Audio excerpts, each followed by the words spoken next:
Olá, meus amigos, sou eu aqui, o professor Gessé Cortez, e você está assistindo a mais um Gramática Descomplicada. Falo aqui de Campo Grande, Mato Grosso do Sul, e nós recebemos essa semana uma notícia muito legal, que foi a escolha da banca, né, que vai selecionar o concurso, um concurso muito esperado aqui na cidade, que é o concurso da Guarda Municipal.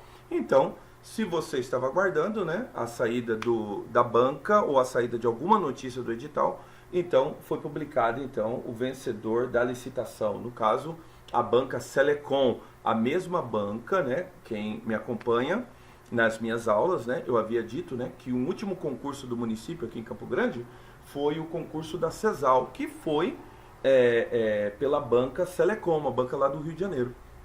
Então o que acontece? O concurso saiu tudo às mil maravilhas, sem nenhum caso, né, de anulação de questão, não no que diz respeito à língua portuguesa, tá? Sem nenhum caso de anulação. Então, veja bem, então como correu tudo bem, seriam grandes as possibilidades de se repetir, né, esse certame aqui em Campo Grande. Não deu outra. O certame, né, a instituição escolhida foi a Selecom. Então hoje eu trago aqui uma questão Selecom para você ver como o negócio é simples. Contudo também, eu vou dar continuidade aqui à minha série agora, né, que eu vou fazer a respeito de verbos. Tudo bem então? Então me acompanha lá? Me acompanha lá agora.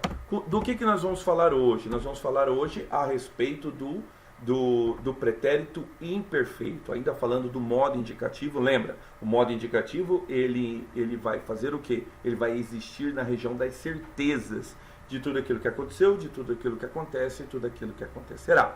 Mas eu tenho esse pretérito, cara. Por que o pretérito é imperfeito? Primeiro, vamos ver a sua aplicabilidade, tá?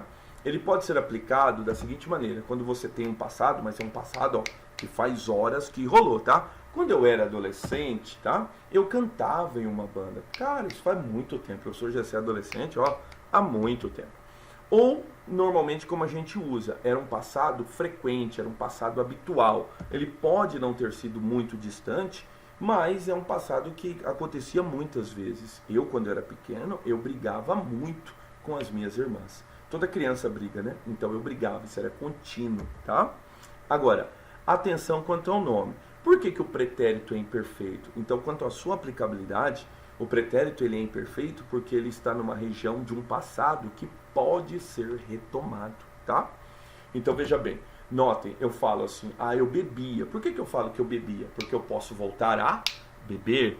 Eu digo, puxa vida, eu tinha um costume, eu falava mal da vida dos outros. Bom, então eu posso voltar a falar, entende? Por isso que o pretérito ele é imperfeito. Agora, diferente da semana passada, quando falamos do presente e do indicativo, o presente e do indicativo ele não tem necessariamente aquilo que nós chamamos de desinência modo temporal. Quem vai apresentar a desinência modo temporal é o pretérito imperfeito. Gisele, o que é desinência modo temporal? A gente pode chamar de assinatura verbal, que é como você vai reconhecer, porque muito do concurso público ele gira apenas em você reconhecer tanto o tempo quanto o modo verbal. Por exemplo, se tratar de um verbo de primeira conjugação, que é aquele verbo terminado em ar, a desinência modo temporal usada no pretérito imperfeito será a sílaba vá. Todos eles vão ter um vá, como por exemplo o verbo pagar. Afinal, eu pagava, tu pagavas, ele pagava, nós pagávamos, vós pagávais e eles pagavam. Se fosse o verbo cantar, eu cantava. Se fosse o verbo brigar, eu brigava. Se fosse o verbo falar, eu falava. Sempre ele vai ter um vá. Lembra, em verbos de primeira conjugação, que são os verbos terminados em ar. Já os verbos de segunda conjugação, que são os verbos terminados em er, vai ficar diferente. Ele não vai ter mais um vá. Ele vai ser um ia. Essa assinatura muda de vá para ia. Afinal, se eu falo do verbo beber, eu não posso falar que eu babava. Eu falo que eu bebia, entendeu? Então ele vai ter sempre um ia. Eu bebia, tu bebias, ele bebia. Nós bebíamos. Tudo bem? Vós bebias e eles bebiam. Se fosse o verbo correr, eu corria. Se fosse o verbo comer, eu comia. Se fosse o verbo entender, eu entendia, sempre com ia. De diferente, é praticamente quase a mesma coisa, mas os verbos terminados em ir, você concorda comigo, ele já tem um i, então ele vai receber um acréscimo de um a. Então o verbo partir, eu partia, tu partias, ele partia, nós partimos, vós partias e eles partiam. Notem que ele fica diferente somente na segunda pessoa do plural. Os verbos, eles admitem uma anomalia na segunda pessoa do plural.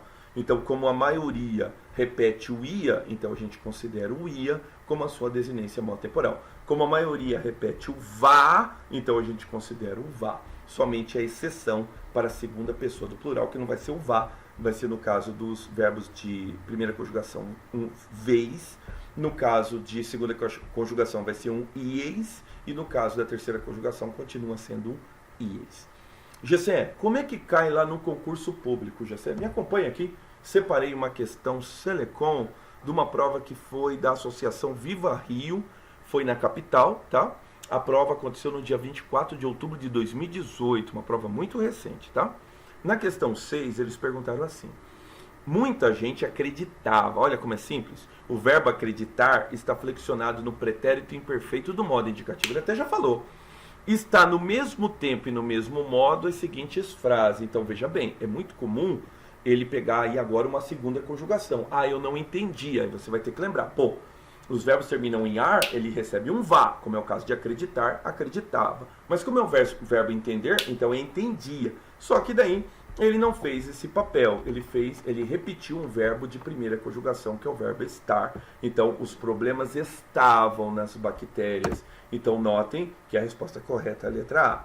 Na letra B, os detalhes fizeram. Notem, não tem aqui nem a ocorrência do ia, nem a ocorrência do vá.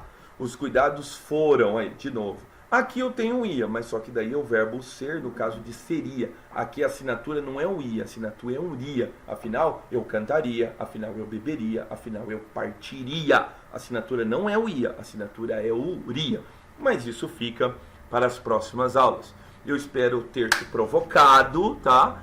Claro que se você pensa que o pretérito imperfeito ele é imperfeito porque ele pode ser retomado, o que será que vai acontecer com o pretérito perfeito? Mas isso fica para a semana que vem, certo? Meus amigos, eu sou o professor Gessé Cortez e você assistiu a mais um Gramática Descomplicada. Se você não é inscrito no canal, se inscreva no canal. Se você gostou da aula, compartilha, tá? Compartilha, deixa o seu like, tá ok? E assim o canal vai ganhando a relevância que assim nós queremos que aconteça. Por quê? Para que mais pessoas possam se preparar adequadamente para o seu concurso público, certo? Mais uma vez, eu sou o professor Gessé Cortez e você acabou de assistir a mais um Gramática Descomplicada. Até semana que vem.